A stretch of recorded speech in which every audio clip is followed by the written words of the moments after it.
Hi guys, magandang araw sa inyo lahat at welcome back ulit sa ating YouTube channel. Ngayong araw isa pag-uusapan natin kung ilang ilaw nga ba at outlet ang pwede nating install para sa ating 15 ampere na circuit breaker, 20 ampere na circuit breaker at saka 30 ampere na circuit breaker.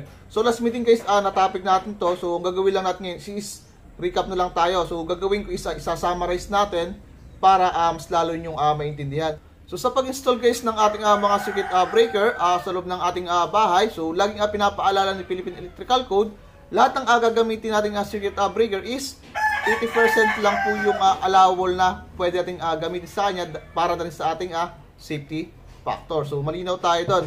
So ngayon guys, ang gagawin natin is kukuhain muna natin yung safety factor ng ating mga circuit breaker. So ngayon, mayroon na itong whiteboard. So kukumpitin din natin. So dito guys, meron tayong 15 ampere. Ayan. 15 ampere. Tsaka 20 ampere. 20 ampere. Tsaka 30. 30 amp na lang. Yan, para mag-set. So dito guys, sa ating board, so yung ating 15 ampere na circuit breaker, 20 ampere na circuit breaker, tsaka 30 ampere na circuit breaker is 80% lang po yung allowable na pwede natin gamitin sa kanya. Ngayon, gagawin natin is i-multiply po natin siya sa 80%. So ang mangyayari to guys, 15 times 0.8. So ilan? 12. So ibig sabihin guys, 15 ampere is 12 ampere lang po yung pwede nating gamitin sa kanya. Ayan, so 12 ampere. And then dito guys, sa ating 20 ampere, so 20 ampere times 0.8, so ilan? So 1, 6, yan, so 16 ampere lang po. Ayan, 16 ampere lang.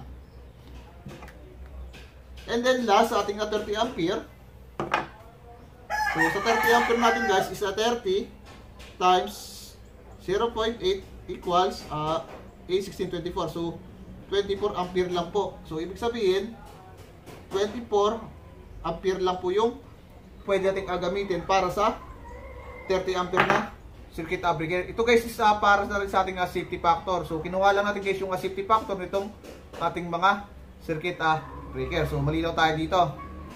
So sa pagkuha guys ng capacity nitong ating mga circuit breaker, so dito guys, ang gagamitin natin na formula dito is P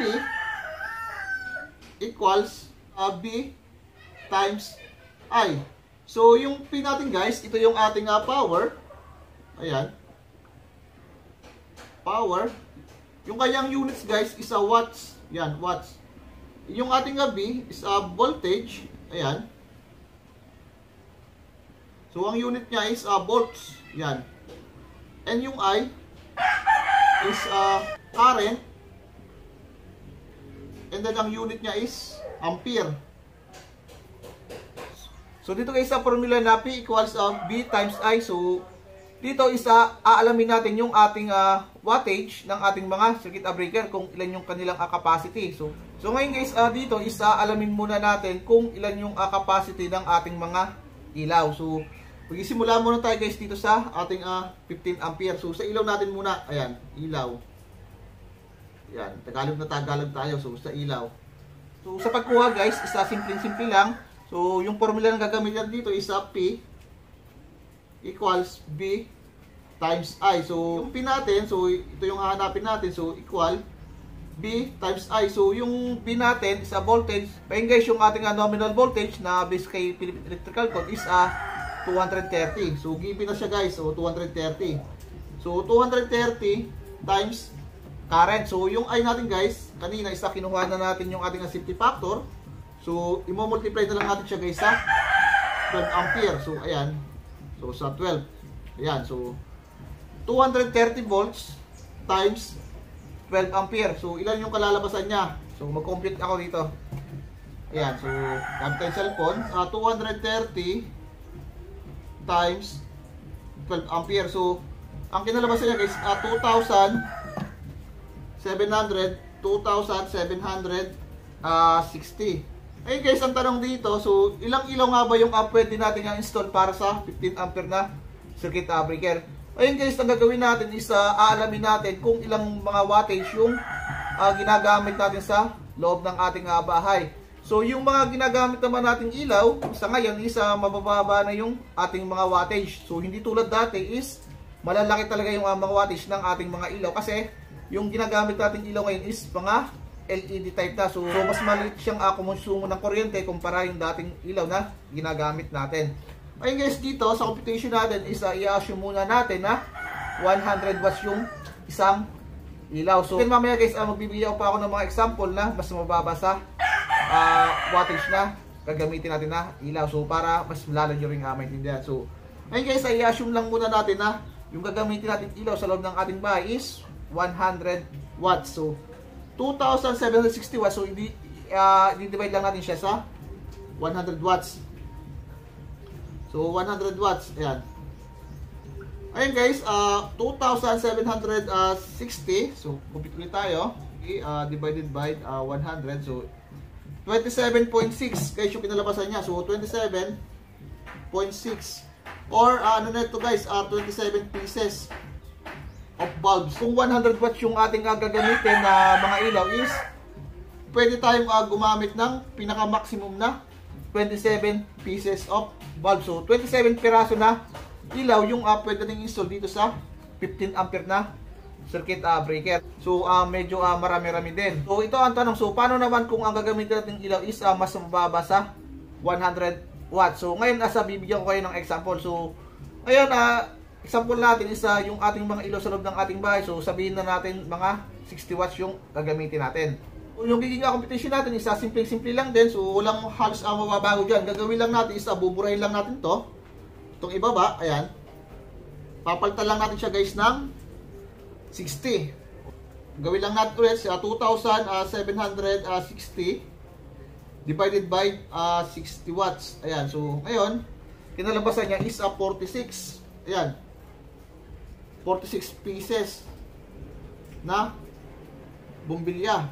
So biruin nyo so napakadami na bumbilya yung pwede pala natin install dito sa 15 ampere na circuit breaker. So kung yung ilaw na gagamitin natin is mababa yung wattage, so the more na mababa yung wattage natin is mas marami yung pwede natin install para dito sa ating 15 ampere na circuit breaker. So malinaw tayo doon. Ngayon kanina, so gagawin natin dito, ayan, so burahin ko na muna to ayan, so 46 yung para sa 60 watts. So yung sa ilaw natin, ayan, so 100 watts, ayan, 100 watts. And then kasunod is 60 watts, ayan, 60 watts. Kuha natin ang dami ng ilaw para sa 100 watts is ilan? Kanina is 27 pieces, ayan, dami. And then ngayon is 46 pieces, ayan. So marami guys yung pwede natin install na ilaw para dito sa ating 15 ampere na circuit breaker. So kung 15 ampere guys yung ating circuit breaker na gagamitin natin para sa ating ilaw, so yung wire na gagamitin natin dyan is number 14. So standard yan guys. So number 14 na sukat ng wire yung gagamitin natin para sa 15 ampere na circuit breaker. Paano naman guys kung 20 ampere naman yung gagamitin natin na circuit breaker para sa ating ilaw? So same formula lang din guys. So napasimple lang. So gamit lang ulit tayo ng formula na P equals P times I. So ayan ulit. Ngayon yung nominal voltage siya, sabi ko kanina is 230. I-times siya ulit sa ampere. So ngayon ay i-multiply lang natin siya sa 16 ampere kasi kinuha natin yung safety factor ng 20 ampere. So ngayon 230 times 16 ampere, so equals, compute ulit tayo. So ilan? 200 ampere equals 3,600 3,680. So watts yan. So i-divide ulit natin siya guys sa 100 watts. So ayan. So sa 100 watts ngayon so meron tayo guys na pwedeng install sa ating 20 ampere circuit breaker na 36.8 or sabihin natin 36 pieces na. Ayan, so 36 pieces na bulb yung pwede natin install dito sa ating ilaw. So ngayon dito sa 100 watts, so 36 pieces. Yan, so again 36 pieces. So biruin nyo guys napakarami na pwedeng install dito sa 20 ampere circuit breaker kung 100 watts po yung gagamitin natin. Ngayon, kung gagamit naman tayo ng mga spotlight, kapag kasi mga spotlight isa matataas yung kanilang mga wattage, syempre, ganitong formula pa rin yung gagamitin natin. So, basta lagi nang tatandaan itong formula to. So, P equals B times I. So, ito yung basic na formula para malaman agad natin kung ilan ilaw yung pwede natin isolve para sa ating mga circuit breaker. So, malinaw tayo doon. Ayan guys, yung example naman natin is 60 watts naman. So, 60 watts naman tayo. Ayan, burahin lang natin to. Iyan natin siya sa 60. Ayan, 60 watts. Ayan. Ayan, gagawin nyo lang is 3,680. Ayan. Ang dami. So, ngayon, pwede tayong gumamit ng ilaw na 61.3 or 61 pieces. So, biruin nyo ang daming ilaw na pwede natin install dito sa 20 ampere na circuit breaker kung 60 watts yung gagamitin natin. So, gagamit po tayo ng 61 pieces. Ayan, so napakadami po na pwede natin install dito sa ating circuit breaker na 16 ampere. Ngayon, ang gagawin naman natin, so kung 20 amperes guys yung gagamitin natin na circuit breaker para sa ating ilaw, so yung wire na gagamitin natin dyan is number 12 na po. Yan, number 12 na. Okay, so malinaw tayo dito. Ngayon, kasunod natin is 30 ampere. So, sa 30 ampere guys, so hindi na natin siya kukumpitin. Ayan. Kasi, ang standard lang po natin pagdating sa ating ilaw na pwede natin gamitin na circuit breaker is 15 ampere and then 20 ampere. Ngayon, ang tanong, paano naman guys sa 30 ampere? So, hindi ba tayo pwede mag-install ng ilaw dito? So, ang sagot ko dyan guys, so pwede naman. Kaya lang, yung wire na gagamitin natin dyan, kung 30 ampere yung ating circuit breaker, dapat yung wire na gagamitin dyan is number 10. So ngayon, ang tanong dito, yung ating mga ilaw na install natin, yung ating mga switch, yan, mga receptacle. So ang tanong, yung number 10 na wire ba is magkakasya ba yan sa ating mga terminal pagdating sa ating mga switch at sa ating mga receptacle? So hindi. Kasi guys, yung sukat na number 10 is masyado na pong malaki yan para dito sa ating mga ilaw or yung sa ating mga switch. Kasi hindi yung mga wire nila is masyado na malaki, so hindi na yan magkakasya sa kanilang mga terminal. So, and then guys, based pa sa experience ko, so kapag kasi 30 ampere yung ginamit natin at saka nagkaroon tayo ng short circuit dito sa ating circuit breaker, so hindi po nagtitrip yung ating circuit breaker kasi masyadong mataas na yung ampere na ginamit natin para dito sa ating ilaw. Ngayon, yung maging standard po natin dyan is 15 ampere lang po tsaka 20 ampere para sa ating ilaw. So, malinaw po tayo dito. E ngayon guys, proceed naman tayo sa outlet. So, sa outlet natin, ayan.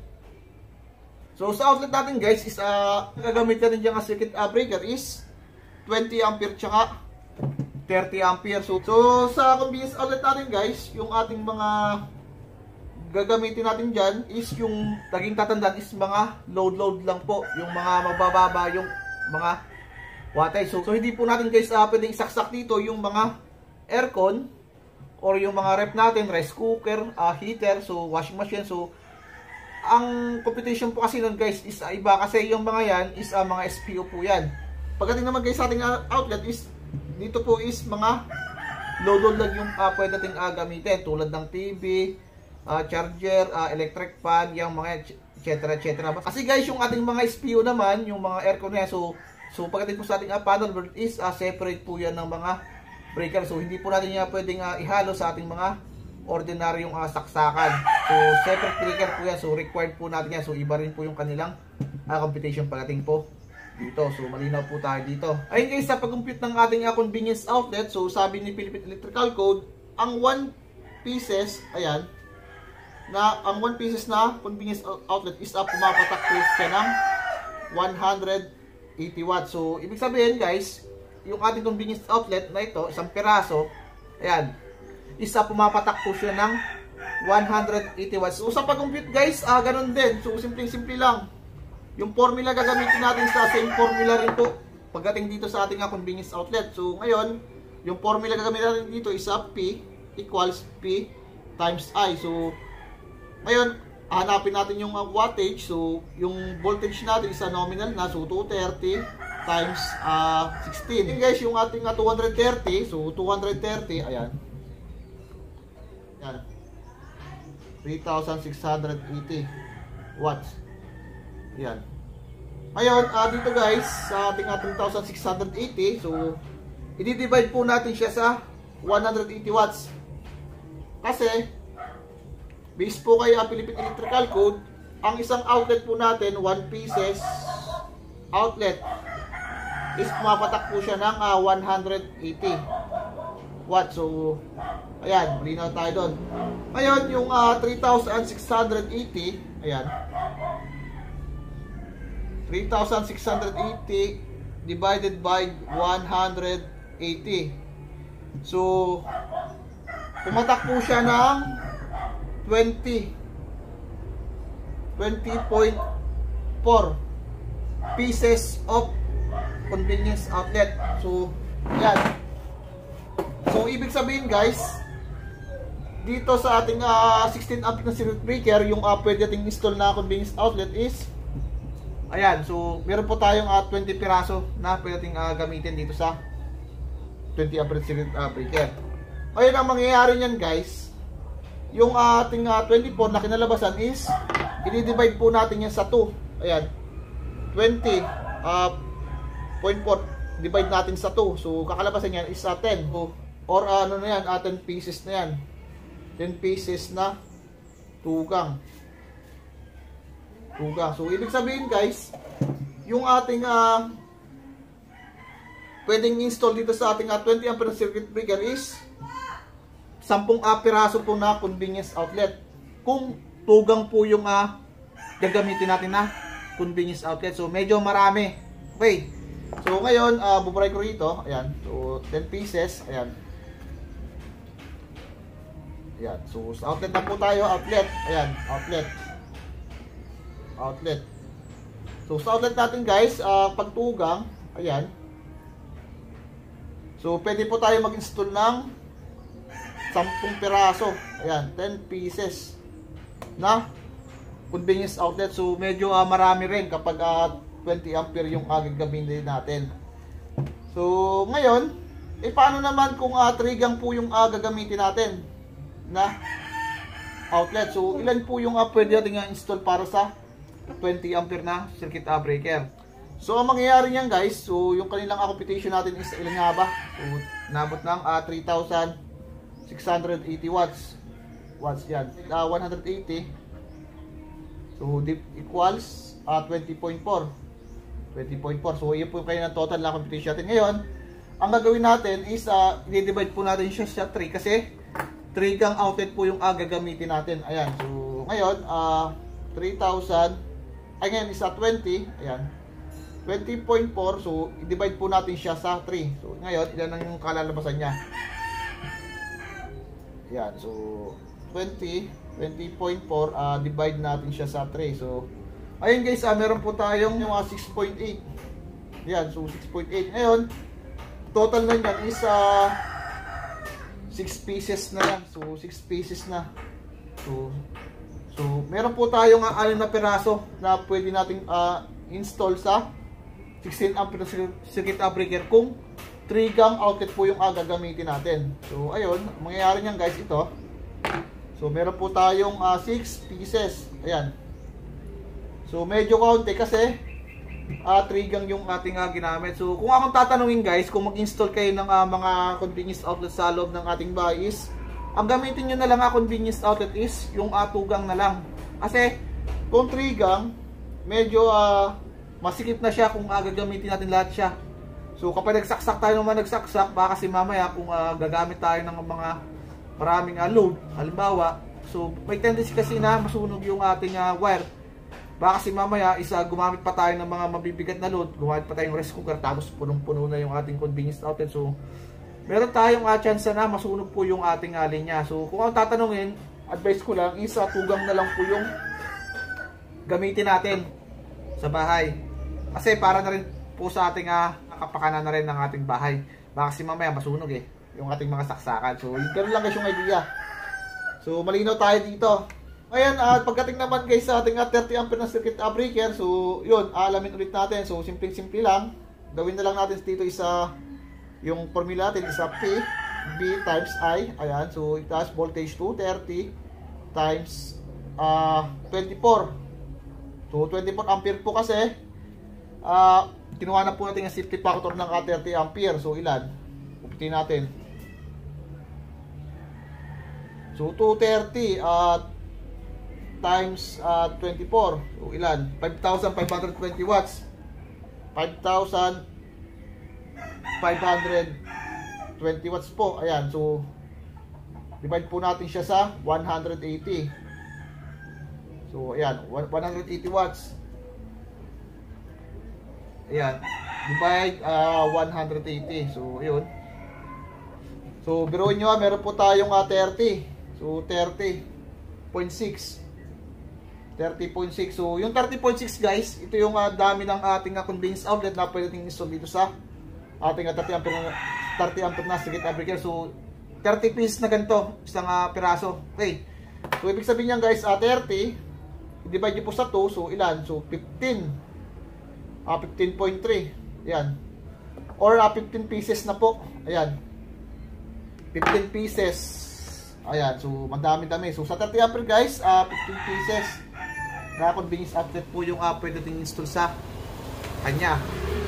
Paano naman guys kung 3 gang yung gagamitin natin na convenience outlet? So ganoon din guys, 30 i-divide nyo lang sa 3. So ayan, 30 okay, 30.6 divide 3 nyo lang. So ilan? So meron po tayong 10.2.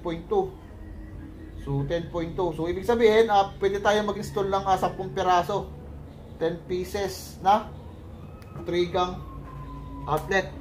So, ganyan lang guys yung pagkuha kung ilang piraso yung pwede rin install na convenience outlet pagdating sa ating mga circuit breaker. So, alamin lang natin yung kanilang mga capacity. Simple lang guys yung formula na ginamit natin. Ayan lang. So, yun lang guys ang gagawin natin. So, hindi lang kakalimutan yung formula na to. Yung P equals voltage times current. Ayan. So malinaw tayo dito guys. Ganito lang yung pagkuha ng ating capacity ng ating mga circuit breaker, kung ilang ilaw yung pwede rin install sa kanya at ilang convenience outlet. So ayan. Ngayon guys, dito tayo magbabase. So itong formula, huwag itong kalimutan. So tatandaan nyo to kasi napakahalaga nito para malaman agad natin kung ilan yung pwede natin install para sa ating mga circuit breaker, kung ilan yung kanilang capacity. So recap tayo. So sa ilaw natin guys, kapag 100 watts yung install natin sa loob ating bahay, so meron tayong 27 pieces na pwedeng install. So nakadepende pa rin tayo guys sa wattage ng ating ilaw na gagamitin. Kung the more na mas mababa yung ating wattage na ating ilaw is, the more na marami yung pwedeng install. So nagbigay ako ng example. So 60 watts. Ayan. So meron tayong 46 watts, 46 pieces na pwedeng install. So biro nyo marami. Ngayon dapat i-discard natin dyan guys yung ating sukat ng ating wire sa ating mga circuit breaker capacity. So kapag 15 ampere, so number 14 yung pwedeng gamitin na wire, or 2.0 mm squared. So malinaw tayo dito. And then kapag 20 ampere naman, so kapag 100 watts, so meron tayong pwedeng install na 36 pieces na ilaw. Okay, so and then sa 60 watts naman, so meron tayong 61 pieces. So napakadami talaga kasi mababa yung wattage natin kumpara sa 100 watts. So malinaw tayo dito. And then yung wire na gagamitin natin is number 12 or 3.5 mm squared. And then guys, pagdating naman sa ating outlet, ayan, so sa outlet natin is 2 gang. So tandaan nyo yan ha. So yung isang piraso natin is 180 watts, so pumapatak based kay Philippine Electrical Code. So kapag 2 gang, ayan, so 20 ampere agad tayo. So yung kanyang capacity is 10 piraso po sa 20 ampere. So 10 pieces. Ayan, so madami-dami. Kapag 2 gang ha, 2 gang.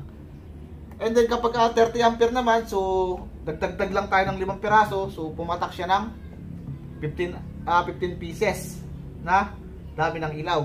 Ay, dami ng convenience outlet. So brother, ngayon pag 3 gang naman po, ayan, so 6 na piraso lang po yung pwedeng install kapag 20 ampere circuit breaker.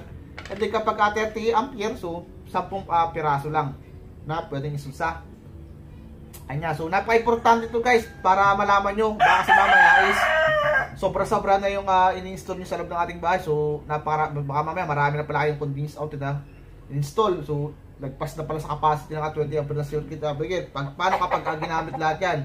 So posible guys na mag-reset yung ating circuit breaker. So ganun lang guys yung idea. At kapag 30 ampere, ayan, so 15 tsaka 20. So medyo mas madami kasi taas ng konti yung ating capacity ng ating circuit breaker. So ayan.